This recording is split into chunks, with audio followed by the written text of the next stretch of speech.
Let's begin. Hello students, welcome in Nasar classes.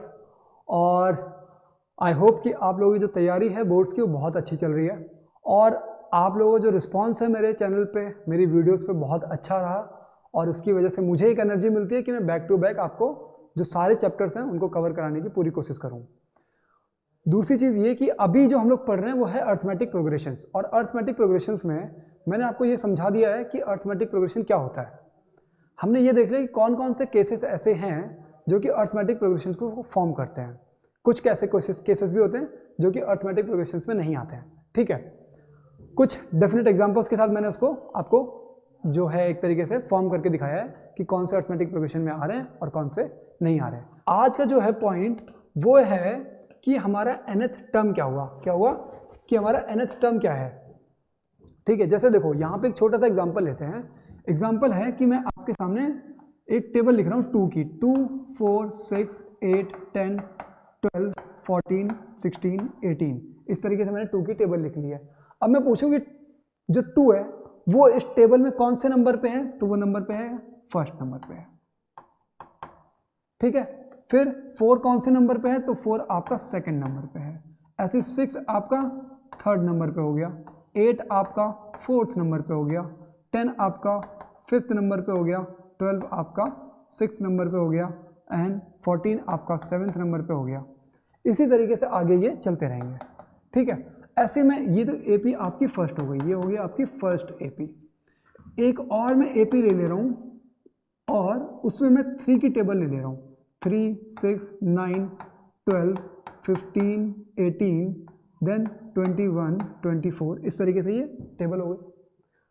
तो क्योंकि जो जितने भी आपके पास टेबल्स अवेलेबल हैं वो सारी की सारी एक एपी फॉर्म करती हैं। ठीक है, और एपी ऐसा नहीं कि सिर्फ टेबल्स ही एपी हैं, कोई भी ऐसा सीक्वेंस या फिर सीरीज जिसमें जो प्रीसीडिंग टर्म के साथ जो डिफरेंस आ रहा है हर एक टर्म का वो कितना हो, एक फिक्स्ड हो, कॉमन डिफरेंस हो सबके बीच में, सारी सीरीज ऐसी एपी फॉर्म करती हैं। अब देखो इसमें क्या है कि मैं ये पूछ रहा हूँ कि थर्ड इस एपी में कौन से नंबर पे है, तो फर्स्ट नंबर पे है। 6 इस एपी में कौन से नंबर पे है, तो सेकंड नंबर पे है। फिर 9 कौन से नंबर पे, थर्ड नंबर पे है। तो इसका मतलब ये बोल सकते हो आप कि ये जो पोजीशनिंग है, ये पोजीशनिंग तो आपको हर एक एपी में मिलेगी कि कौन से पोजीशन पे है। तो ये जो पोजीशनिंग है ना, इसको हम लोग रिप्रेजेंट करते हैं एन से। इसका मतलब अगर मैं ये बोल रहा हूँ कि nth टर्म बताओ, तो nth टर्म मतलब कि जैसे मैंने 5वीं टर्म पूछ लिया, 6ठी टर्म पूछ लिया, 6th 5th 7th, इस तरीके से मैं टर्म पूछ लिया कि इस टर्म पे कौन सा नंबर है। तो n का मतलब क्या हो गया कि ये एक पोजीशन की बात कर रहा है। समझ में आ रही है बात? n क्या हो गया, पोजीशन हो गया। और वहीं पे an अगर मैं बोल दूं कि an क्या हुआ, तो an हुआ फिक्स्ड वैल्यू क्या है। जैसे मैंने बोला फर्स्ट नंबर पे क्या है, तो फर्स्ट नंबर पे 2 है, तो जो फर्स्ट बोल रहा हूं वो आपका n हो गया और जो 2 हो गया वो an हो गया। ये समझ में आ रहा है कि n जो हो गया वो पोजीशन की बात कर रहा है और an जो हो गया वो जनरल टर्म क्या है, वो एग्जैक्ट वैल्यू क्या है, वो उसकी बात कर रहा है। ठीक है, तो ये an का मतलब क्या हुआ कि ये एक जनरल टर्म की बात कर रहा है और n कोई पोजीशन की बात कर रहा है कि कौन सी पोजीशन है उसकी। ठीक है, हम लोग अब आगे आते हैं और हम लोग इसको ड्राइव करने की कोशिश करते हैं। किसको, कि an का फॉर्मूला क्या होता है, कि आप इसको an को कैलकुलेट कैसे करोगे। तो देखो क्या है कि अगर मैं कोई एक AP ले रहा हूं जिसका फर्स्ट टर्म जो है वो A1 है, तो फर्स्ट टर्म क्या हो गया मेरा, A1 हो गया। ठीक है, या फिर यहाँ पे एक एग्जाम्पल के साथ हम लोग अगर काम करते हैं, तो जैसे कि अभी मैंने 2 की टेबल ली थी तो मैं उसी को मान लेता हूँ कि जैसे 2 की टेबल में A1 क्या हो गया, तो 2 हो गया। फिर A2 क्या हो गया, तो A2 कैसे कैलकुलेट करोगे, A1 प्लस कॉमन डिफरेंस कितने का है 2 की टेबल में, 2 का, तो ऐसे करोगे। फिर A3 कैसे कैलकुलेट करोगे, तो A3 का मतलब क्या हुआ कि A2 में कॉमन डिफरेंस को ऐड कर दो। ठीक है, ऐसे ही तो मतलब ये जो 2 है, ये 2 क्या है, कॉमन डिफरेंस है। ठीक है, तो मैं क्या बोल सकता हूं कि A4 क्या होगा, तो A4 हो जाएगा आपका A3 प्लस कॉमन डिफरेंस। तो कॉमन डिफरेंस को हम लोग D से रिप्रेजेंट करते हैं, तो इस तरीके से आ जाएगा। अब एक चीज देखो कि अगर मैं बोलूं कि इसको इन टर्म्स ऑफ मुझे A1 ही लिखना है, तो आप कैसे लिखोगे, यहाँ पे क्या करोगे, a2 की वैल्यू लिख दोगे। a2 की वैल्यू क्या है, a1 प्लस 2, क्या है ये, a1 प्लस 2, और आगे क्या आ जाएगा, 2 आ जाएगा। आ रही है बात समझ में? ठीक है, तो इसका मतलब क्या हो गया, इसका मतलब ये हो गया कि जब आप a3 फाइंड कर रहे हो, जब आप a3 फाइंड कर रहे हो तो आप क्या कर रहे हो, a1 plus 2 times of common difference, 2 times of common difference. मतलब मैं इसको इस तरीके से लिख सकता हूं कि a1 plus twice of d equals to a3 आ रहा है आपका। ये समझ में आ रहा है आपको? अगर मुझे इस 3 को भी यूज करना हो तो मैं कैसे, ये 3 क्या है, ये आपका n है, तो आप a1 प्लस 3 माइनस 1, तो इस 2 को मैं कैसे लिखूंगा, 3 minus 1 into d equals to a3, a3 आ गया। अब अगर मैं ये बोल दूं कि जो 3 है ना, ये किसी भी एक जनरल टर्म की हम लोग बात कर लें, मतलब 3 की जगह हम लोग n पुट कर लें, कोई सी भी टर्म की हम लोग बात कर रहे हैं, तो मैं सीधे सीधे क्या करूंगा, 3 की जगह n पुट कर दूंगा मैं। ठीक है, तो जब मैं 3 की जगह n पुट करूंगा तो जहां पे भी 3 है वहां पे क्या आ जाएगा, आपका n आ जाएगा, -1 इंटू डी इक्वल्स टू आपका an। तो ये जो फॉर्मूला है वो इस तरीके से ड्राइव होता है कि अगर आप कोई सा भी चीज़ फाइंड करना चाह रहे हैं, जैसे हम लोग फिर से a4 को कैलकुलेट करके देखते हैं, तो a4 कैसे हो जाएगा, अगर आप a3 लिखोगे तो a3 देखो कितना आ रहा था, a1 plus 2 times of d, a1 plus 2 plus 2, और 2 प्लस 2 क्या है, ये 2 क्या है, ये डिफरेंस है आपका, तो मैं इसको यहां पे डिफरेंस ही लिख दे रहा हूं। ये 2 क्या है आपका, ये आपका d प्लस d, दोनों 2 क्या है, डिफरेंस है, और ये a3 हो गया आपका, और a4 कैलकुलेट करना है तो इसमें प्लस d कर दोगे, तो ये कैसे आ जाएगा, a1 प्लस 3d, और इसको अगर आपको 4 के साथ लिखना पड़ेगा तो a1 प्लस 4 माइनस 1, तो 4 माइनस 1 3 आ जाएगा इंटू डी। तो आगे ना फिर से वही इसी तरीके से, तो इसका मतलब क्या हो गया कि किसी भी जनरल टर्म का फॉर्मूला क्या होता है, a1 equals to an equals to a1 plus bracket के अंदर n माइनस 1 इंटू डी, और आपको पता है कि n क्या है, n आपको बता रहा है कि पोजीशन। अगर मैंने बोला कि अब जैसे देखो कि मैं 2 की एक सीरीज लिख रहा हूँ, 2 4 6 इस तरीके से मैं एक सीरीज लिख रहा हूँ, और मैंने खुद से एक क्वेश्चन कर दिया कि मुझे फाइंड करना है कि 23rd नंबर पे क्या होगा, या फिर आपको एक एग्जांपल के लिए 10th नंबर पे क्या होगा, तो n की वैल्यू मैंने मानी है क्या कि 10, ये जब 10th नंबर बोल रहा हूँ ना, तो 10th नंबर पे कौन सा टर्म होगा, तो n क्या हो गया, 10 हो गया, तो यहाँ पे पुट कर देते हैं हम लोग, तो यहाँ पे a10 इक्वल्स टू क्या हो जाएगा, a1 की वैल्यू 2 की टेबल बता रहा था मैं, तो 2 हो गया, प्लस अब n क्या है तुम्हारा, 10 माइनस 1 इंटू डी, डिफरेंस 2 की टेबल में डिफरेंस कितने का है, 2 का है, तो कैलकुलेट करो तो 2 प्लस कितना हो जाएगा ये 9 इंटू 2, तो 9 इंटू 2 18 प्लस 2 कितना आ गया आपका 20 आ गया। तो 2 की टेबल में जो 10th टर्म होती है वो क्या होती है, वो 20 होती है, तो ये तुम्हारा क्या आ गया, ये तुम्हारा an है और ये तुम्हारा n की वैल्यू।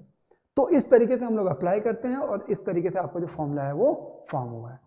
आपको दोनों चीज़ें समझा दी मैंने कि फॉर्मूला किस तरीके से फॉर्म हुआ, तो फॉर्मूला आपको मैंने दिखाया कि फॉर्मूला किस तरीके से फॉर्म हुआ, ठीक है। तो ये जो तरीका हो गया, ये फॉर्मूला किस तरीके से फॉर्म हुआ हमने वो देख लिया, और फिर उसको एक ये हमने प्रूफ करके देख लिया कि हाँ भाई इसी तरीके से हो रहा है, और फिर हमने आपको एक चीज़ कैलकुलेट भी करके दिखा दी है कि हाँ ये जो उसका रिजल्ट आ रहा है वो बिल्कुल सही आ रहा है, ठीक है। ये हो गया आपका क्या फॉर्मूला, ठीक है ना, क्लियर हो गया ये फॉर्मूला यहां से। अच्छा, अब इसमें क्या है कि अगर कोई एक एपी आपको दी हुई है, लेट सपोज मैंने कोई एक एपी दी है इस तरीके से कि 2 4 6 देन 8, तो ये जो 8, अब मैंने इसके आगे नहीं लिखा कुछ, ये फिक्स कर दिया मैंने कि ये एपी है आपके पास, ठीक है। तो इसमें जो ये 8 है ना, ये 8 क्या है आपका, ये लास्ट टर्म हो गई, तो लास्ट टर्म को हम लोग एल से भी रिप्रेजेंट करते हैं, किसी भी एपी की जो लास्ट टर्म होती है उसको हम लोग एल से भी रिप्रेजेंट करते हैं, ठीक है ना, ऐसा, ठीक है। तो अब हम लोग डायरेक्ट क्या करते हैं, कुछ एग्जांपल्स को लेते हैं, फटाफट इनको करते हुए चलते हैं ताकि आपके जो बेसिक्स हैं वो और अच्छे से क्लियर हो जाएं। तो ये जो एग्जांपल्स हैं एनसीईआरटी के हैं, और अगर मैंने कुछ क्वेश्चंस भी इसमें लिए हुए हैं तो वो भी एनसीईआरटी के हैं। अभी बोलूंगा कि अगर आपको और किसी दूसरी बुक में कोई डाउट होता है तो आप लोग मुझे इस चैनल पे जो कमेंट बॉक्स में आप लोग उसमें बता सकते हैं, क्वेश्चन अपना डालो और उसका फिर हम लोग सॉल्यूशन डालने की पूरी कोशिश करेंगे। ठीक है, अभी तो टाइम ही ऐसा चल रहा है जिसमें मेरे को हर एक कमेंट देखना पड़ रहा है, हर एक कमेंट पे लाइक भी करना पड़ रहा है, और कहीं पॉसिबल है तो कमेंट भी कर दे रहा हूँ मैं, रिप्लाई भी कर दे रहा हूँ। तो इस वजह से अभी आप लोगों के पास एक अच्छी अपॉर्चुनिटी है, और अच्छी अपॉर्चुनिटी क्या है कि आप कोई भी उसमें कमेंट डालोगे तो मैं उसको देखूंगा। ठीक है, मैं उसको देखूंगा, और अगर आपका क्वेश्चन अच्छा रहा, जेन्युइन रहा, तो ऑफकोर्स उस पर रिप्लाई करूंगा। ठीक है, तो ठीक है, हम लोग जरा इस क्वेश्चन को करने की कोशिश करते हैं। इसमें ये बोल रहा है, क्या बोल रहा है ये, find the 10th term of the AP 2, 7, 12, इस तरीके से आपको दिया हुआ है। तो देखो 10th टर्म फाइंड करने के लिए बोल रहा है, उसके लिए मतलब ये जो 10th टर्म हम लोग फाइंड करेंगे उसमें जो फॉर्मूला लगेगा वो ये वाला फॉर्मूला लगेगा, a1 plus n-1 into D, ये वाला फॉर्मूला लगेगा। ठीक है, तो हम लोग जरा सॉल्यूशन करके सॉल्यूशन स्टार्ट करते हैं। देखो ऐसे जो क्वेश्चंस होते हैं वो आपके एक बार में ही सॉल्व हो जाएंगे अगर आप लोगों ने कई बार इस पर थोड़ा मेहनत की हुई है। ठीक है, तो आपको a1 की वैल्यू पता है कितनी है, 2, और फिर कॉमन डिफरेंस की वैल्यू जो होती है वो 7 माइनस, मैं यहाँ पे लिख करके बता रहा हूँ आपको। हम लोग क्या करते हैं कॉमन डिफरेंस फाइंड करने के लिए a2 माइनस a1 नॉर्मली, या फिर आप a3 माइनस a2 भी कर सकते हो, a4 माइनस a3 भी कर सकते हो। ठीक है, बट हम लोग क्या लिख रहे हैं a2 माइनस a1, तो a2 कितना हो गया 7 माइनस 2 विच इज 5, तो d की वैल्यू आ गई आपकी, d इक्वल्स टू आ गया आपका 5, और a इक्वल्स टू है आपका 2। ठीक है, फिर n की वैल्यू आपको क्या दे रखी है, तो आपको बोला 10th टर्म फाइंड करने के लिए, तो n जो हो गया आपका 10 हो गया। अब आपको बताना है an में इन सब का फॉर्म जो भी वैल्यूज है उनको पुट कर दो। तो a1 तुम्हारा कितना हो गया, a1 हो गया आपका 2 प्लस n कितना है 10 माइनस 1 इंटू डी, डी कितना है आपका 5, तो ये हो गया आपका 2 प्लस 9 इंटू 5, और ये क्या हो जाएगा आपका 2, मतलब सॉरी यहाँ पे मैं a इक्वल्स टू 2 प्लस 45, और ये 2 प्लस 45 हो गया आपका 47, तो ये हो जाएगा आपका a10 की वैल्यू। ये हो गया आपका आंसर, बस इतना सा इसमें कैलकुलेट करना था। अब ऐसा नहीं है कि इसमें सारे क्वेश्चन इतने आसान से ही आएंगे, और भी टफ क्वेश्चंस भी हैं इसमें, हम लोग अभी देखते हैं। अब ये वाला जो क्वेश्चन है ये है आपका चैप्टर नंबर 5 एग्जाम्पल नंबर 6, आपकी बुक से ही 6 एग्जाम्पल है। Determine the AP whose third term is 5 and 7th term is 9। तो यहाँ पे ऐसे जो क्वेश्चंस होते हैं ये थोड़े क्वेश्चंस जो हैं वो ट्रिकी हो गए हैं। जैसे देखो सॉल्यूशन हम लोग करते हैं। अब क्योंकि ये बोल रहा है, क्या बोल रहा है ये, कि जो थर्ड टर्म है वो क्या है 5, और जो 7th टर्म है, जो 7th टर्म है वो है आपका 9। करोगे कैसे, जैसे देखो a3 का फॉर्मूला क्या होगा आपका, a3 का फॉर्मूला हो जाएगा आपका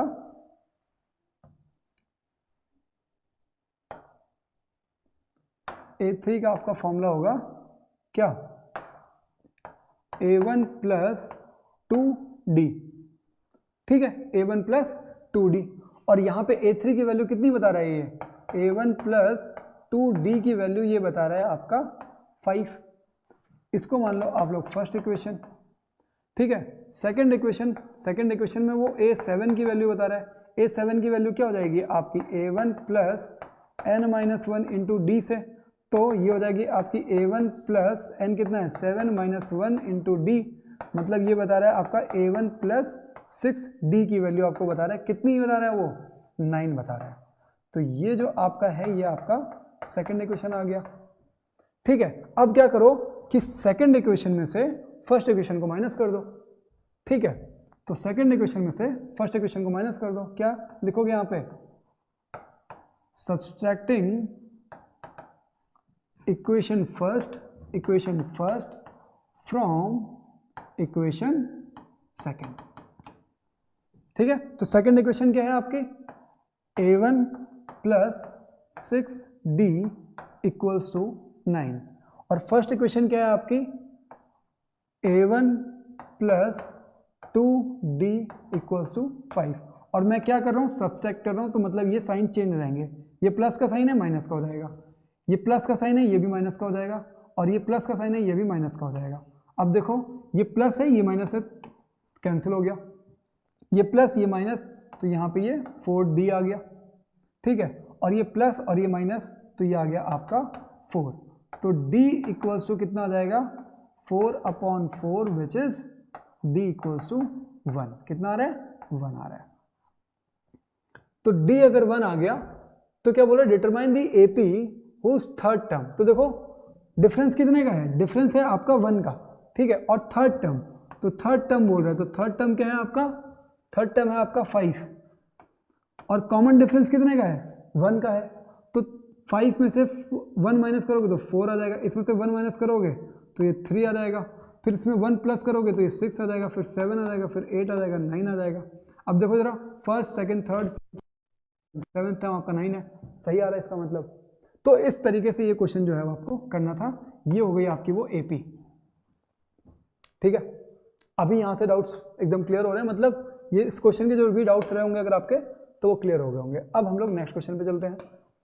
आज का जो मैंने टारगेट रखा है कि फटाफट हम लोग क्या करेंगे, सिर्फ क्वेश्चंस करेंगे, इसीलिए मैंने वो फटाफट आपको ये बता दिया कि उसमें क्या क्या किस किस तरीके से फॉर्मूला ड्राइव हो रहा है, क्या फॉर्मूला है। अब हम लोग उसको सीधे सीधे इस पर लगाते हैं और सॉल्व करते हैं। क्या बोल रहा है, check whether 301 is term of the list of numbers 5, 11, 17 and 23। तो मतलब ये उन्होंने क्या दे दिया आपको, एक AP दे दिया। क्या दे दिया इन्होंने, एक AP दे दिया, इस तरीके से एक AP है। आपको क्या बोला है कि ये पता करो कि जो 301 है वो इस AP में आ रहा है या नहीं आ रहा है, ठीक है। तो हम लोग लिखते हैं सॉल्यूशन,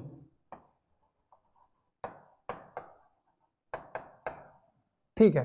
तो A1 क्या है तुम्हारा, A1 है आपका 5, ठीक है। D क्या है, तो डिफरेंस निकालोगे, तो डिफरेंस का फॉर्मूला होता है तुम्हारा A2 माइनस A1, तो A2 है आपका 11 माइनस 5 विच गिव्स 6, तो डिफरेंस की वैल्यू आ गई आपकी 6, ठीक है। आगे बस, और हमको ये रखा है 301। तो देखो 301 अगर इस AP का पार्ट होगा तो मतलब वो कोई ना कोई एक nth टर्म पे होगा, किसी ना किसी टर्म पे हो जाता, फर्स्ट सेकंड थर्ड फोर्थ, इस तरीके से किसी एक टर्म पे होगा, ठीक है। तो अगर हम लोग AN की वैल्यू हम लोग मान लेते हैं कि 301 है, मतलब हम लोग AN की वैल्यू 301 मान लेते हैं कि 301 क्या हो गया कि कोई एक स्पेसिफिक टर्म हो गई।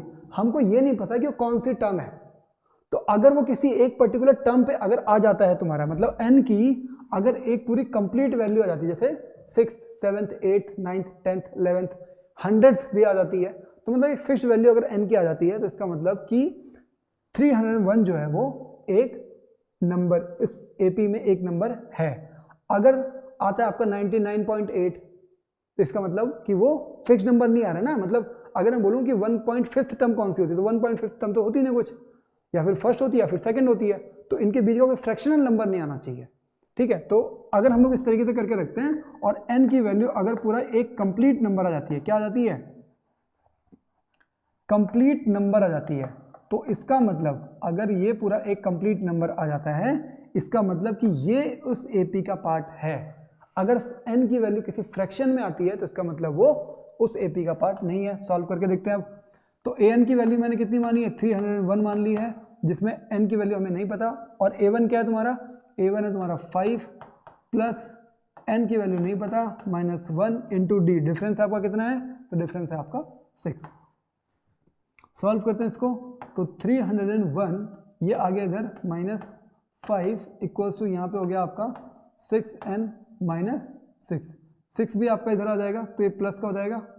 और यहाँ पे हम लोग क्या करते हैं, सीधे सीधे यहाँ पे मैं आपको सॉल्व करके 302 लिख दे रहा हूँ और यहाँ पे 6n लिख दे रहा हूँ। अब 302/6 इक्वल्स टू n, तो इससे इसको कैंसिल करोगे तो ये जाएगा आपका 5 टाइम्स में, ठीक है, 5 टाइम्स में चला गया। और अभी सेकंड नंबर आया, आगे फर्दर उसमें डिवीजन जो है वो पॉसिबल नहीं है, आपने फिर डेसिमल लगाया, ठीक है, क्योंकि कंप्लीट नंबर नीचे जा रहा है और उसमें आप डिवाइड नहीं कर पा रहे हो, तब 0 लगेगा, ठीक है।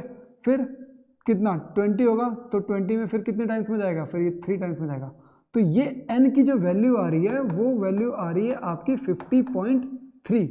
तो 50.3 कोई एक पर्टिकुलर या फिर कंप्लीट नंबर, क्या कंप्लीट नंबर है 15.3 नहीं है, या फिर अगर ये 50 आता या फिर ये 51 आता, तब हम लोग इसको बोलते कि 301 जो है वो 50th नंबर पे है या फिर 51st नंबर पे है। लेकिन हमारे पास n की वैल्यू आ रही है 50.3, तो 50.3 आ रही है, इसका मतलब कि हमको कोई एक स्पेसिफिक पोजीशन पे वो प्रेजेंट नहीं है। इसका मतलब ये जो है AP का पार्ट जो है वो नहीं है। ठीक है, अब हम लोग थोड़ा और आगे बढ़ते हैं। एक बार फिर भी इसमें जरा हम लोग चेक कर लेते हैं। तो 301 हमारा नंबर था, फर्स्ट नंबर हमारा हो गया 5, कॉमन डिफरेंस हो गया हमारा 11 - 5 6 का, ठीक है, और n - 1, तो यहाँ पे आ जाएगा आपका 6n, ये इधर से इधर जाएगा प्लस हो जाएगा, और ये 302 और 6 से डिवाइड नहीं हो रहा है। तो ठीक है, हमारा ये क्वेश्चन आगे हम लोग आगे बढ़ते हैं। ठीक है, तो इसके बाद का जो हमारा क्वेश्चन है वो है हमारा चैप्टर नंबर 5 से एग्जाम्पल नंबर 5। एग्जाम्पल नंबर 5, अभी जो एग्जाम्पल्स हैं, अच्छा देखो, अगर आप लोग एनसीईआरटी से पढ़ रहे हो ना, तो एनसीईआरटी के एग्जाम्पल्स को हल्के में मत लेना। ये मत सोचना कि यार एग्जाम्पल्स हैं तो मतलब हो जाते हैं। कभी भी पेपर उठा करके देखोगे आप तो एग्जाम्पल से क्वेश्चंस पक्का आते हैं। क्यों? क्योंकि एनसीईआरटी कोशिश पूरी करती है कि जो अच्छे से अच्छे क्वेश्चन हैं उनको एग्जाम्पल्स में डाल के समझा दे, फिर आपसे नॉर्मल क्वेश्चंस करने के लिए दे देते हैं। इसीलिए मैं भी क्या करता हूं कि मैं एनसीईआरटी के जो एग्जाम्पल्स होते हैं उनको पहले टारगेट करता हूं, उसके बाद फिर हम एक्सरसाइज के क्वेश्चंस को पकड़ते हैं। ठीक है, देखते हैं क्वेश्चन क्या है। The sum of 1000 is invested at 8% simple interest. तो सॉल्यूशन में पहली चीज तो ये समझो कि ये बात कर रहा है किसकी? सिंपल इंटरेस्ट की। किसकी बात कर रहा है ये? Simple interest.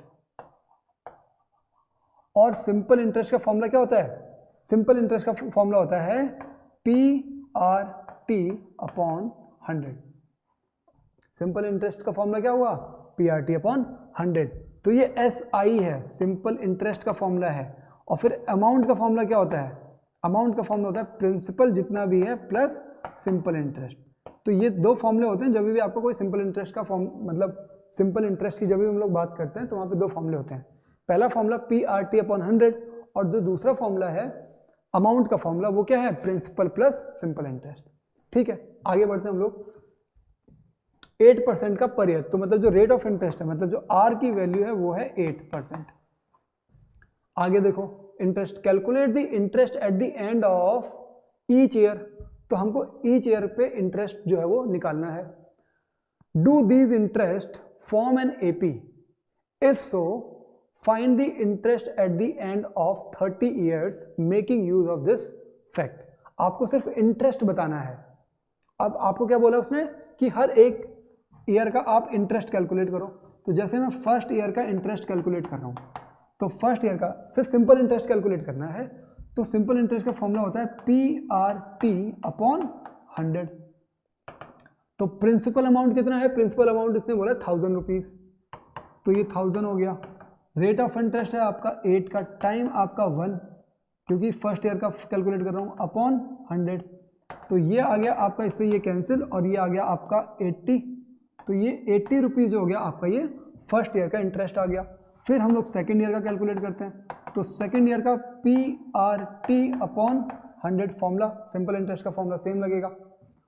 प्रिंसिपल कितना है? तो प्रिंसिपल है आपका 1000, रेट ऑफ इंटरेस्ट 8, टाइम कितना हो गया अब? सेकेंड ईयर, 2 साल बाद। ठीक है, तो अपॉन में आ जाएगा 100, 0 से 0 कैंसिल, और यहाँ पे 8 2 16, 16 एंड इंटू 10, तो कितना हो जाएगा? 160 आ जाएगा। फिर थर्ड ईयर का, तो थर्ड ईयर का कितना आ रहा है? सेम फॉर्मूला आपका सेम रहेगा, PRT अपॉन 100, और यहाँ पे वैल्यूज भी आपकी सेम रहेंगी। बस यहाँ पे जो टाइम है वो आपका थर्ड ईयर के लिए कैलकुलेट कर रहे हो तो वो चेंज हो जाएगा। तो 8 3 जा 24 इंटू 10, तो 8 3 24 और इंटू 10 करोगे तो 240, 240।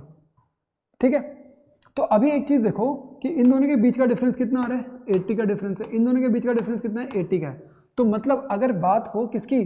सिंपल इंटरेस्ट की। किसकी? कहाँ है? सिंपल इंटरेस्ट की। सिंपल इंटरेस्ट की अगर बात हो तो आपका जो क्वेश्चन है वो एक क्या फॉर्म कर रहा है? AP फॉर्म कर रहा है। क्यों? क्योंकि कॉमन डिफरेंस जो है वो सेम है। अब आपसे ये पूछ रहा है कि find the interest at the end of 30 years. तो हमको मतलब जो ये तो first year, eight the end of first year इतना इंटरेस्ट है, और 30 ईयर पे कैलकुलेट करना है। तो मतलब हमको फाइंड करना है A30, जिसमें फर्स्ट जो है वो है आपका 80 प्लस n आपको कितना आ गया 30 minus 1 into D, common difference कितने का है 80 का है। कैलकुलेट करते हैं, प्लस ये हो जाएगा आपका 29 इंटू 80, तो कितना हो गया प्लस 8, यहाँ पे 0 लिख दो, 8 9 जा 72, तो 7 कैरी, 8 2 जा 16, 16 प्लस 7 कितना आ गया 23। अब इसमें इसको ऐड कर दोगे तो ये आपका कितना आ रहा है, देखो ये आ जाएगा आपका 0, फिर आ जाएगा 0 0 और फिर 0, यहाँ पे आ जाएगा 4 और यहाँ पे आ जाएगा 2।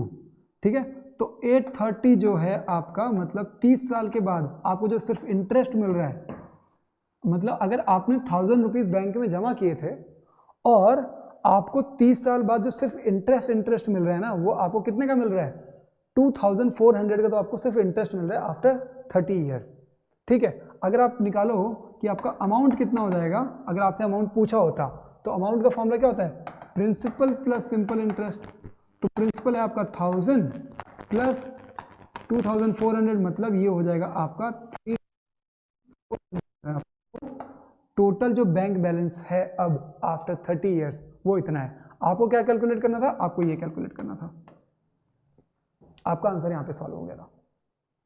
ठीक है, तो ऐसा देख रहे हो अभी कितना अच्छा क्वेश्चन था और कितनी सिंपल और अच्छे तरीके से हो भी गया पूरा सॉल्व। आगे बढ़ते हैं हम लोग, नेक्स्ट क्वेश्चन लेते हैं। आ गया, चलो अब एक्सरसाइज के क्वेश्चन आ गए आपके। एक्सरसाइज में क्या है 5.2 का, एक्सरसाइज 5.2 का question number 3, in the following APs find the missing term in the box. तो ये क्या है, ये एक एपी बता रहा है और आपको बोल रहा है कि इसमें जो ये जो मिसिंग टर्म्स हैं ये पता करो। तो मिसिंग टर्म्स हम लोग कैसे फाइंड करेंगे, फाइंड करने का एक ही तरीका है। क्या तरीका है कि आप ये फाइंड कर लो कि कॉमन डिफरेंस कितने का है और फर्स्ट टर्म कितने का है, या फिर फर्स्ट टर्म या फिर कुछ भी फाइंड कर लो, कोई सा भी टर्म अगर आपको पता लग गया, ठीक है, लेट्स सपोज थर्ड टर्म पता लग गया और आपको कॉमन डिफरेंस पता है, तो आप एपी फॉर्म कर दोगे। ठीक है, तो यहाँ पे देखो आपको दो टर्म्स पता लग गए बट कॉमन डिफरेंस पता नहीं है। तो फर्स्ट वाले क्वेश्चन को हम लोग सॉल्व करते हैं, जिसमें आपको ये पता है कि a1 की वैल्यू है -4 और 1 2 3 4 5 6 और a6 की वैल्यू जो है वो है आपकी 6 और a6 का फॉर्मूला क्या होता है तुम्हारा a1 प्लस 5 इंटू डी, क्योंकि n-1 तो n-1 कितना आ गया 5 आ गया और यहाँ पे a1 की वैल्यू आपको पता है -4 प्लस 5d और यहाँ पे अब देखो -4 अगर इधर आएगा तो क्या हो जाएगा ये 6 प्लस 4 इक्वल्स टू 5d, तो यहाँ पे आ गया आपका 10 इक्वल्स टू 5d, तो यहाँ पे आ गया 10/5, ये मल्टीप्लाई में है, इधर आके डिवाइड में हो जाएगा, तो d इक्वल्स टू क्या हो जाएगा आपका 2 हो जाएगा। तो therefore d equals to what 2।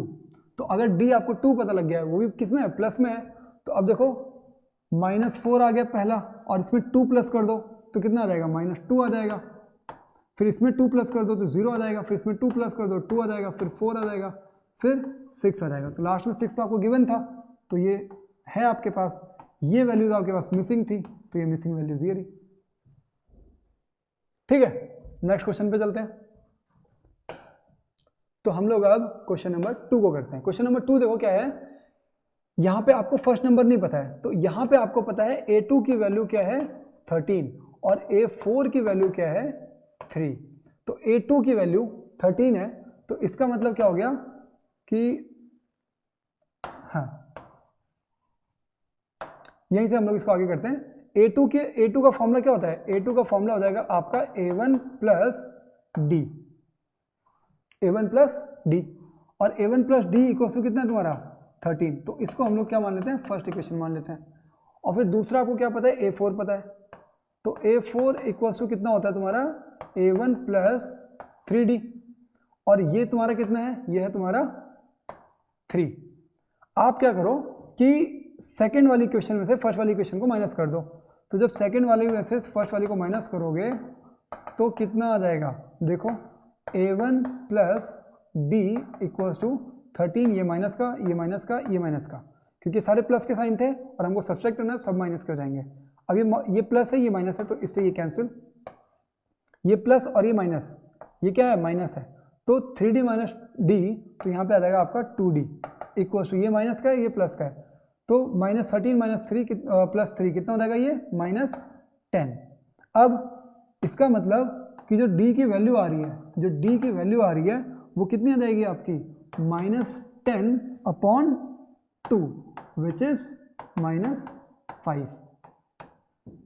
ठीक है ना, तो d की वैल्यू कितनी आ गई 5 आ गई, कितनी -5 है।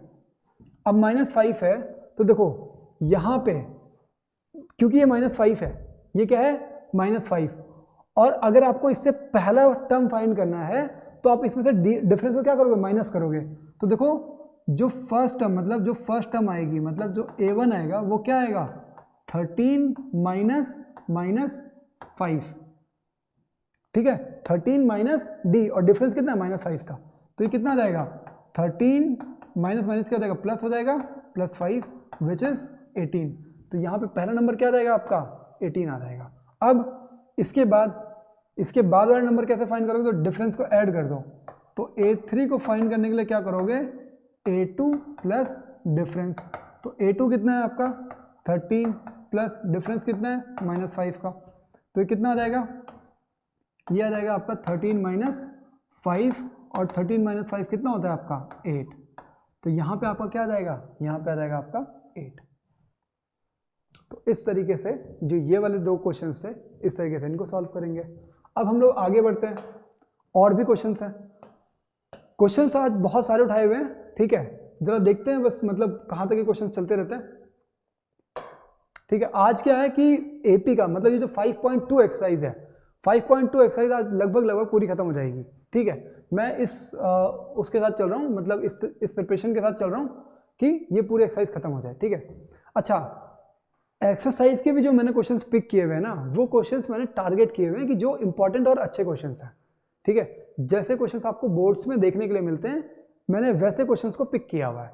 अगर आपको लगता है कि आपको एपी आती है, अगर आपको लगता है कि नहीं आपने एपी पढ़ी हुई है, तो ये जो क्वेश्चंस है ना, आप वीडियो को पॉज कर दो और क्वेश्चंस को खुद सॉल्व करो। और दूसरी चीज, मैं क्वेश्चंस को उसी तरीके से सॉल्व करूँ जिस तरीके से आपको बोर्ड्स में सॉल्व करना चाहिए। ठीक है, क्योंकि वहां पे स्टेप मार्किंग होती है। अगर आपको लगता है कि आपको ये क्वेश्चंस आते हैं तो आप वीडियो को पॉज करके इन क्वेश्चंस को सॉल्व कर सकते हो। अदरवाइज अगर आपको लगता है कि नहीं थोड़े डिफिकल्ट क्वेश्चंस हैं, तो जैसे जैसे मैं सॉल्व कर रहा हूँ उसको आप पिक कर सकते हो। यहाँ पे हम लोग इसका सॉल्यूशन देखते हैं कि इसको कैसे सॉल्व करेंगे। तो 17th term of an AP is exceeds its 10th term by 7। तो 17th टर्म, तो A17 इक्वल्स टू क्या होता है तुम्हारा A1 प्लस 16D। ठीक है, एक्सीड इट्स 10th टर्म, तो 10th टर्म क्या है तुम्हारा 810 का फॉर्मूला A1 प्लस 9D। ठीक है, अब ये बोल रहा है फाइंड द कॉमन डिफरेंस। ठीक है, तो ये बोल रहा है कि 17th term exceeds 10th term, मतलब आप अगर 17th टर्म में से 10th टर्म को अगर माइनस कर दो तो आपका आंसर आ जाएगा 7। ये आपको उसने बोला हुआ है और आपको बोला है कि कॉमन डिफरेंस फाइंड करो। तो आप देखो 17th टर्म क्या होता है A1 प्लस n माइनस 1, तो n कितना हो गया 17 माइनस 1 कितना हो गया 16D। यहाँ पे तो मतलब आप जैसे मैंने यहाँ पे लिखा हुआ है ना A17 को मैंने डायरेक्टली कैसे लिख दिया A1 प्लस 16D, ऐसे ही आप A3 को कैसे लिखोगे A1 प्लस 2D, A4 को कैसे लिखोगे A1 प्लस 3D, इस तरीके से करके आप लिखोगे। ठीक है, तो फॉर्मूला ध्यान रखो, बट जब भी आपको सॉल्यूशन करना हो तो इतना ज़्यादा डिटेल में नहीं जाने की जरूरत है। अभी क्या है, अब हम लोग यहाँ पे पुट करना शुरू कर देते हैं। A17 की वैल्यू क्या है A1 प्लस 16D, और इसमें से हम लोग माइनस कर देते हैं। तो माइनस क्या करना है A10। तो देखो क्योंकि A10 में आपके 2 से ज़्यादा टर्म्स, मतलब 1 से ज़्यादा टर्म्स हैं, और जब भी माइनस का साइन हो और आपका 1 से ज़्यादा टर्म्स आप माइनस करने वाले हो, तो जो दूसरे टर्म्स हैं इनको ब्रैकेट के अंदर लिखो, और ब्रैकेट के अंदर लिखना मत भूलना। उसका रीज़न ये है कि जब ये ब्रैकेट खुलता है तो ये सबके साइन चेंज करता है, और कभी कभी बच्चे इसमें गलती कर जाते हैं, वो सबके साइन चेंज करना भूल जाते हैं, बस एक ही का साइन चेंज कर देते हैं। कब ऐसी गलती तब होती है जब आप ब्रैकेट जो है वो नहीं लगाओगे। ठीक है, ब्रैकेट लगा दोगे तो आपको याद आएगा कि साइन सबके चेंज होने हैं। ठीक है, आगे करते हैं। तो ये हो गया तुम्हारा A1 प्लस 16D माइनस, ये प्लस का है, बाहर माइनस का साइन है, तो क्या हो जाएगा ये प्लस माइनस का माइनस होता है। ठीक है, अब ये प्लस का साइन है, बाहर माइनस का साइन है, तो प्लस माइनस का माइनस हो जाएगा 9D इक्वल्स टू 7। तो देखो A1 प्लस में है, A1 माइनस में, तो इससे ये कैंसिल। अब यहाँ पे क्या है 16D और ये 9D, तो 16D माइनस 9D कितना हो गया, ये 7D हो गया, इक्वल्स टू तुम्हारा क्या है 7 है, तो D इक्वल्स टू 7/7, 7 से 7 कैंसिल 1 टाइम्स में, तो मतलब D की वैल्यू जो है वो कितनी आ रही है आपकी, D की वैल्यू आ रही है आपकी 1, और ये तुम्हारा क्या है आंसर। तो और यहाँ पे अगर हाँ तो ठीक है, बस इसी तरीके से आपको जो है सॉल्यूशन जो है आपको वो पुट करने हैं। सबसे पहले ये देखो क्या क्या चीज़ें गिवन है, जो भी चीज़ें गिवन है उसकी जिस भी तरीके से वो गिवन है उसी तरीके से लिख दिया उसको, फिर क्या क्या फॉर्मूले उसमें अप्लाई हो रहे हैं वो लिख लिए, ठीक है, और फिर उनको फॉर्मूले में पुट कर दिया जो भी कंडीशन उन्होंने दे रखी थी, और आपका आंसर जो है वो इजीली आ गया। नेक्स्ट क्वेश्चन देखते हैं हम लोग क्या है। तो नेक्स्ट क्वेश्चन जो मैंने पिक किया है वो है आपका एक्सरसाइज 5.2 का क्वेश्चन नंबर 12। तो एक्सरसाइज 5.2 का क्वेश्चन नंबर 12, और देखो इसमें क्या बोल रहा है वो, 2 APs have same common difference. Common difference क्या है, सेम है, ठीक है। तो आप ये बोल सकते हो कि 2 APs हैं, तो एक में D1 होगा और एक में तुम्हारा D2 होगा, और ये तुम्हारा D है।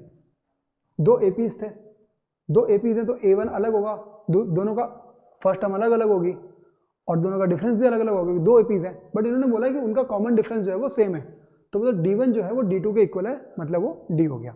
आगे देखते हैं हम। The difference between their 100th term is 100। तो 100th टर्म के बीच का डिफरेंस, तो फर्स्ट का मतलब क्या है, जो फर्स्ट वाली AP है और जो सेकंड वाली AP है उनका जो 100th टर्म है, तो देखो ये तो अभी आपको सेकंड वाली AP का लिखना है, तो यहाँ पे मैं डैश डाल रहा हूँ। 100th term of first AP is A100, 100th term of second AP is A-100, और उनका जो डिफरेंस है वो कितना है, वो है तुम्हारा 100, ये दिया हुआ है। What is the difference between their 1000th term, ठीक है, आपको फाइंड क्या करना है, डिफरेंस बिटवीन 1000th टर्म, ठीक है। तो हम लोग इसको कैसे करेंगे, देखो फर्स्ट का जो 100th टर्म होगा वो हो जाएगा तुम्हारा A1 प्लस 99D, ठीक है, और क्योंकि ये माइनस कर रहा है तो माइनस कर लिया हमने, और सेकंड का जो 100th टर्म होगा वो क्या हो जाएगा A1 डैश प्लस 99D, और मैं यहाँ पे डैश नहीं लगा रहा हूँ क्योंकि उन्होंने बोला है कि कॉमन डिफरेंस जो है वो दोनों में सेम है। यहाँ पे मैंने A1 लिखा है, यहाँ पे A1 डैश इसलिए लिखा हुआ है क्योंकि ये 2 अलग अलग AP के A1 है, ठीक है। जब आप इसको सॉल्व करो तो उन्होंने बोला है कि इसका जो आंसर आ रहा है वो है 100, ठीक है। तो बस अब देखो जब हम आप इसको आगे सॉल्व करोगे तो ये A1 plus 99D minus A1 dash plus, sorry अभी माइनस का साइन है, ये प्लस का साइन है, तो यहाँ पे क्या हो जाएगा, ये भी आपका माइनस का साइन हो जाएगा। प्लस माइनस क्या होता है, प्लस माइनस क्या होता है, माइनस होता है, तो ये आ गया आपका 99D इक्वल्स टू 100। अब देखो ये 99D प्लस में है और ये 99D माइनस में है, तो प्लस माइनस कैंसिल हो गया, तो यहाँ पे बच रहा है आपका A1 माइनस A1 डैश, मतलब दोनों AP के जो फर्स्ट टर्म है उनको अगर आप सब्सट्रैक्ट करते हो तो आपका आंसर आ जाएगा आपका 100। ये अब उसने आपसे पूछा हुआ क्या है, difference of their 1000th term, तो 1000th टर्म फर्स्ट वाले AP का क्या हो जाएगा A1 प्लस 1000th टर्म बोल रहा है ना वो, तो 1000th टर्म 999D, तो फर्स्ट वाले AP का 1000th टर्म क्या हो जाएगा, ये हो जाएगा। और वो पूछ रहा है कि डिफरेंस सेकंड वाले का 1000th टर्म क्या होगा, A1 डैश प्लस 999D, ये आपसे पूछा हुआ है, ठीक है। ब्रैकेट को खोलोगे तो A1 plus 999D minus A1 dash plus, sorry अब फिर से यहाँ पे क्या हो जाएगा, माइनस का साइन आ जाएगा, ठीक है। तो माइनस का साइन कैसे, ये माइनस ये प्लस, तो प्लस माइनस का क्या होता है, माइनस होता है, तो 999D। अब देखो ये प्लस का ये माइनस का है तो इससे ये कैंसिल हो गया, बचेगा क्या, A1 माइनस A1 डैश, और ये हम लोग क्या कैलकुलेट कर रहे थे, हम लोग कैलकुलेट कर रहे थे डिफरेंस बिटवीन 1000th टर्म, ठीक है। और A1 माइनस A1 डैश की वैल्यू अभी हमने फाइंड की है, कितनी फाइंड की है, 100, तो इसका मतलब क्या हो गया कि ये भी आपका क्या आ जाएगा, अगर आप 1000th टर्म के बीच का डिफरेंस फाइंड करोगे तो वो भी आपका कितना आएगा, 100 आएगा। तो ये आपका आंसर हो गया। तो इस तरीके से क्वेश्चंस को करना है। पहले ये देखो कि क्वेश्चन में क्या क्या चीज़ें गिवन है, फिर ये देखो कि आपको उस क्वेश्चन को किस तरीके से अप्रोच करना है, ठीक है। उसके बाद फिर आप स्टार्ट हो जाओ, जैसे भी आपको उसमें समझ में आया कि इसमें फाइनली करना क्या है, और फिर उसको सॉल्व करना शुरू कर दो। अब देखो ये क्वेश्चन भी बहुत अच्छा है। क्वेश्चन क्या बोल रहा है, क्वेश्चन क्या है, how many 3 digit numbers are divisible by 7। तो एनसीईआरटी के क्वेश्चंस बनाने का लेवल ही यही है।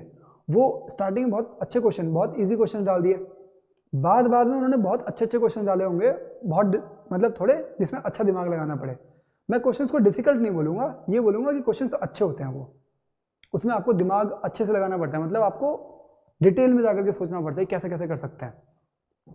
जैसे इस क्वेश्चन में देखो कैसे कर सकते हैं, ये बोल रहा है how many 3 digit numbers are divisible by 7। तो 3 डिजिट नंबर क्या बोल रहा है, ये 3 डिजिट नंबर, तो स्मॉलेस्ट 3 डिजिट नंबर क्या हो जाएगा, स्मॉलेस्ट 3 डिजिट नंबर क्या है तुम्हारा स्मॉलेस्ट 3 डिजिट नंबर, तो वो है 100। तो अब हम लोग देखते हैं क्या 100 7 से डिवाइड होता है। तो हम लोग 100 को 7 से डिवाइड करके देखते हैं। तो 7 बन जा 7, यहाँ पे आ गया आपका 3 और फिर ये हो जाएगा 30। तो 7 4 जा 28, कैरी बच रहा है आपका 2। इसका मतलब क्या हो गया कि आपका ये कंप्लीट डिवीजन नहीं हो रहा है। कंप्लीट डिवीजन कब हो जाता, देखो यहाँ पे 2 बच रहा है, ठीक है, और नंबर क्या है 7 है, तो 7 - 2 कर दोगे तो कितना 5। अगर आप 100 में 5 को ऐड कर दो तब वो जो नंबर आएगा वो 7 से डिवाइड हो जाएगा, ठीक है ना। यहाँ पे रिमाइंडर कितना बच रहा है, 2 बच रहा है, और रिमाइंडर अगर 2 बच रहा है तो इसमें से आप 2 को माइनस कर दो तो हो जाएगा 98। बट 98 तो आपका 2 डिजिट नंबर हो गया, तो मतलब वो नहीं चाहिए। तो फिर ऐड क्या करोगे, तो 7 - 2 कितना हो गया, 5 हो गया, 5 इसमें ऐड कर दो। तो देखो अब कितना हो रहा है, तो ये हो गया आपका 105।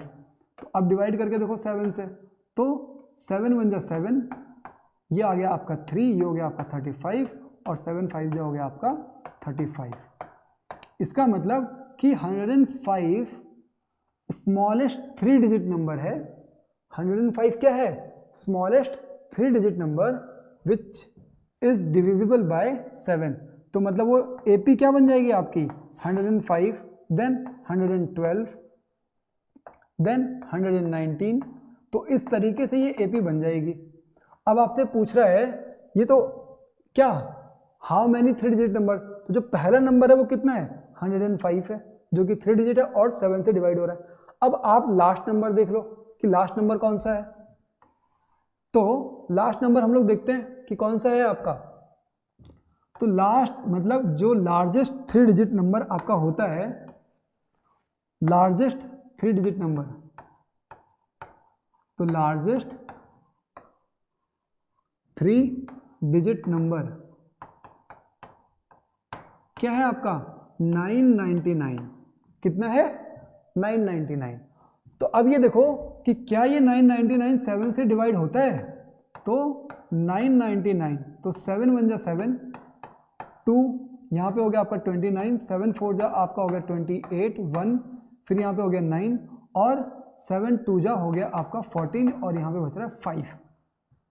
तो 5 रिमाइंडर बच रहा है। तो अगर आप इसमें देखो इन दोनों का डिफरेंस कितना है, इन दोनों का डिफरेंस है 2। अगर आप 2 ऐड कर दोगे तो ये हो जाएगा आपका 1001, जो कि आपका 4 डिजिट नंबर हो गया। आपको 3 डिजिट नंबर चाहिए, तो ये जो रिमाइंडर बच रहा है ना, इसको डायरेक्टली इसमें से माइनस कर दो।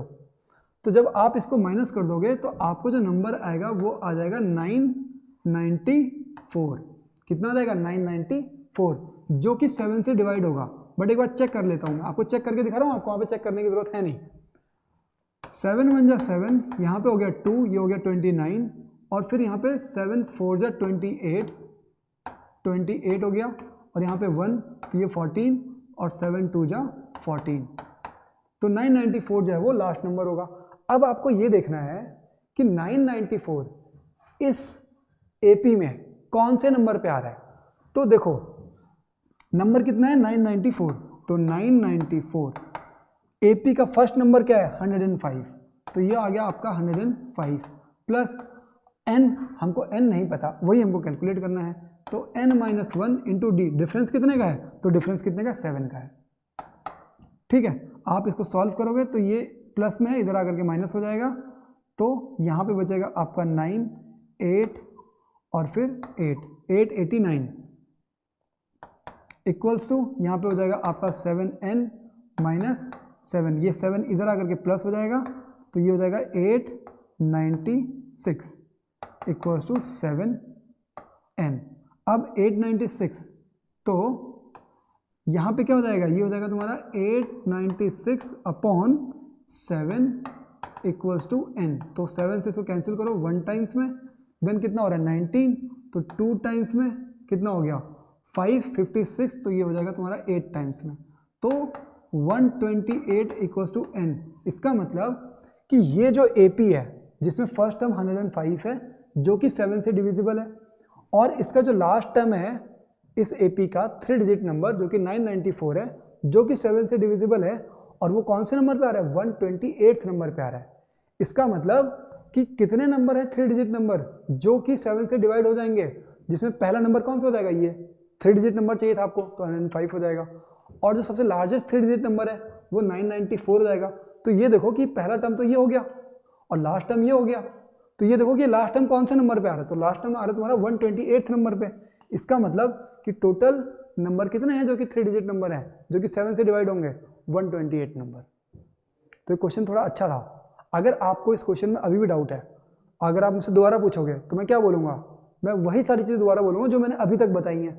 ठीक है, आपको करना क्या है कि अगर आपको अभी समझ में नहीं आया तो इसको दोबारा देखो, तब तक देखो जब तक आपके ढंग से समझ में ना आ जाए। जहाँ पे आपको थोड़ा कॉम्प्लिकेशंस लगे वहाँ पे स्टॉप करो, थोड़ा अपना दिमाग लगाओ, सोचने की कोशिश करो। अगर आप उस चीज़ को समझ पा रहे हो जो चीज़ मैं बोलना चाह रहा हूँ, तब उससे आगे बढ़ो। ठीक है, तो ये क्वेश्चन जो है आपका इजीली इसी तरीके से चलोगे और आपका जो क्वेश्चन है वो आपको समझ में आ जाएगा। नेक्स्ट चलते हैं हम लोग question number 17।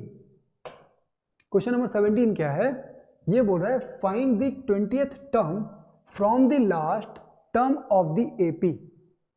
Find the 20th term, 20th term find करने के लिए दे रहा है, तो कुछ बच्चे तो क्या करेंगे, सीधे सीधे क्या लगाएंगे, फॉर्मूला लगा देंगे 820 equals to A1 plus 19D, ये वाला फॉर्मूला लगा देंगे बस।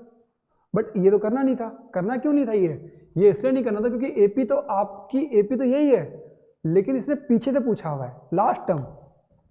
तो देखो आपको लगाना तो यही पड़ेगा, फॉर्मूला तो आपको यही लगाना पड़ेगा, लेकिन उसमें समझने वाली क्या चीज़ है वो समझो जरा। देखो AP में फर्स्ट टर्म ये हो गया, सेकंड टर्म ये, थर्ड टर्म ये और लास्ट टर्म वो। ठीक है, तो मैं यहाँ पे कॉमन डिफरेंस फाइंड कर लेता हूँ पहले। तो कॉमन डिफरेंस हो जाएगा आपका 8 minus 3 which is 5। Common difference कितने का आ गया, 5 का आ गया। अब देखो क्या है कि अगर मैं इस AP को उल्टा कर दूं, अगर मैं इस AP को उल्टा कर दूंगा तो ये 23 आगे आ जाएगा, ये सारे नंबर पीछे चले जाएंगे। ठीक है, और ये सारे नंबर पीछे चले जाएंगे, तो मतलब अगर मैं इसको उल्टा करूंगा तो ये जो 3 है ये आपका लास्ट टर्म हो जाएगा, 8 सेकंड लास्ट टर्म हो जाएगा। ठीक है, तो लास्ट टर्म अगर मैं इस AP को उल्टा लिख दूंगा तो कैसे लिखूंगा मैं इसको, 3 लास्ट में आ जाएगा, 8 यहाँ पे आ जाएगा, और ये जो बीच में स्टार्टिंग में फर्स्ट नंबर क्या हो जाएगा 253 हो जाएगा। और ऐसे में अगर आपको ऐसे में अगर कॉमन डिफरेंस फाइंड करना है तो कॉमन डिफरेंस का फॉर्मूला क्या होता है कि किसी भी नंबर में से उससे प्रीसीडिंग नंबर माइनस कर दो। तो किसी भी नंबर में से 3 में से उससे प्रीसीडिंग नंबर कितना है तुम्हारा 8 है, माइनस कर दो तो कितना आ रहा है -5 आ रहा है। तो ये डिफरेंस आया। क्या डिफरेंस आया कि अगर आप AP को उल्टा कर दोगे ना तो कॉमन डिफरेंस का जो साइन है ना वो क्या हो जाएगा, चेंज हो जाएगा। बाकी सारी चीज़ें लगभग सेम है। और दूसरी चीज़ क्या हो जाएगा, दूसरा यहाँ पे A1 चेंज हो गया, तो इस केस में A1 क्या हो गया तुम्हारा, A1 हो गया आपका 253। और अब आप इसका 20th टर्म फाइंड कर दो। तो 20th टर्म का फॉर्मूला क्या होता है, A1 प्लस 19D, तो A1 253 प्लस 19D कितना है -5, तो 253 प्लस 19 5 जो कितना होता है, 19 5 जो हो गया तुम्हारा 95।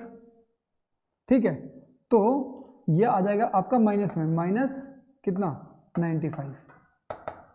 तो प्लस माइनस का यहाँ पे माइनस हो जाएगा, 253 माइनस 95 विच गिव्स 13 माइनस 5 कितना हो गया, 8 हो गया, फिर 14 माइनस 9 कितना हो गया, 5 हो गया, और फिर यहाँ पे तुम्हारा 1, तो 158। आंसर कितना आ रहा है, 158।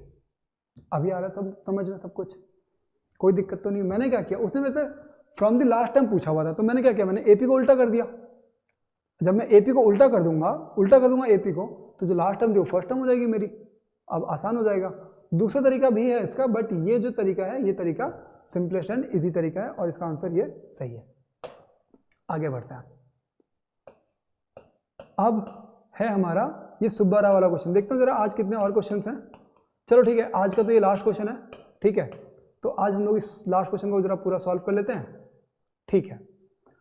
अब क्वेश्चन देखो क्या है, Subba Rao started work in 1995।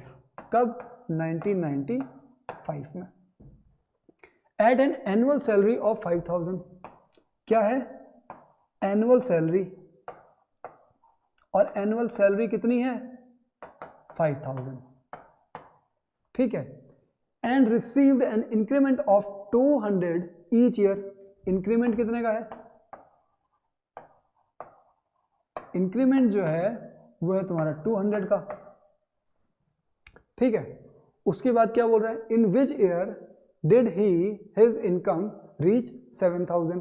तो ये 7000 क्या है, अगर ये कोई एपी फॉर्म हो रही है तो 7000 क्या हो जाएगा, ये तो तुम्हारा एन हो जाएगा।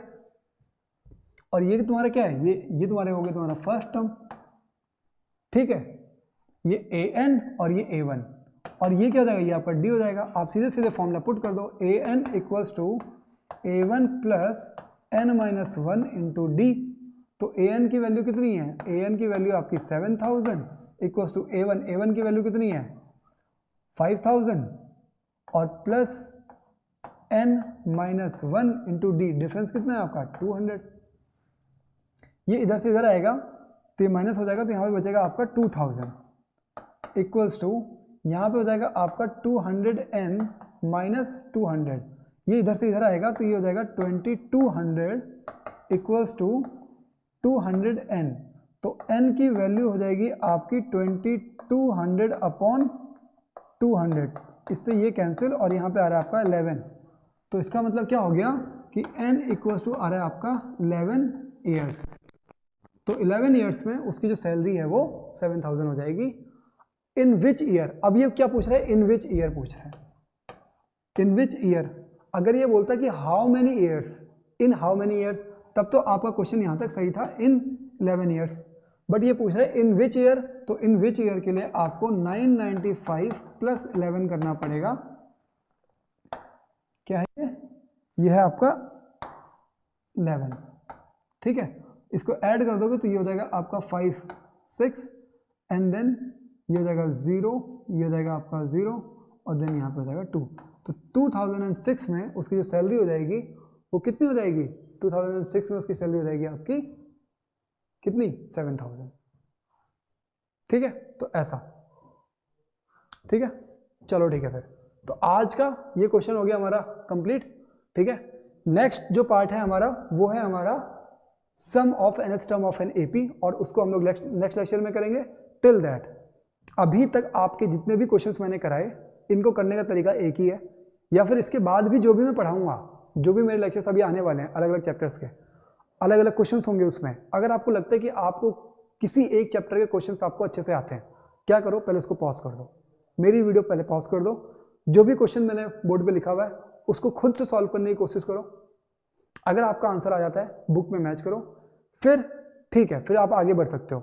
अगर आपको लग रहा है कि ये क्वेश्चन टफ है और ये नया क्वेश्चन है, इसको समझने में थोड़ी सी दिक्कत है, देखो जो भी क्वेश्चन है ना, इसमें बहुत एक माइन्यूट सा डिफरेंस आता है। डिफरेंस क्या आता है कि आपको ये समझ में आए कि क्वेश्चन पूछ क्या रहा है, उसको सॉल्व कैसे करना है, ठीक है।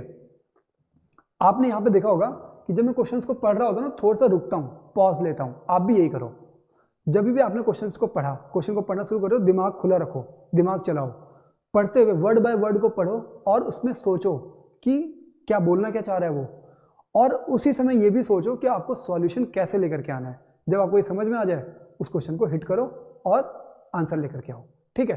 तो ये तरीका होता है किसी भी क्वेश्चन को सही तरीके से अप्रोच करने का। अब क्या है, नेक्स्ट लेक्चर में हम लोग ये पढ़ेंगे कि सम ऑफ एपीज को कैसे करते हैं। टिल दैट, अगर आपको ये वीडियो अच्छी लग रही है, लाइक करो, अपने दोस्तों में शेयर करो, सब्सक्राइब तब करो जब आपको कंटेंट से फायदा हो रहा है। अगर आपको लग रहा है कि फायदा हो रहा है तो ये फायदा और लोगों में बांटो, ठीक है ना। मिलते हैं फिर हम लोग नेक्स्ट लेक्चर में। Till that, all the best, ढंग से पढ़ाई करो, बाय।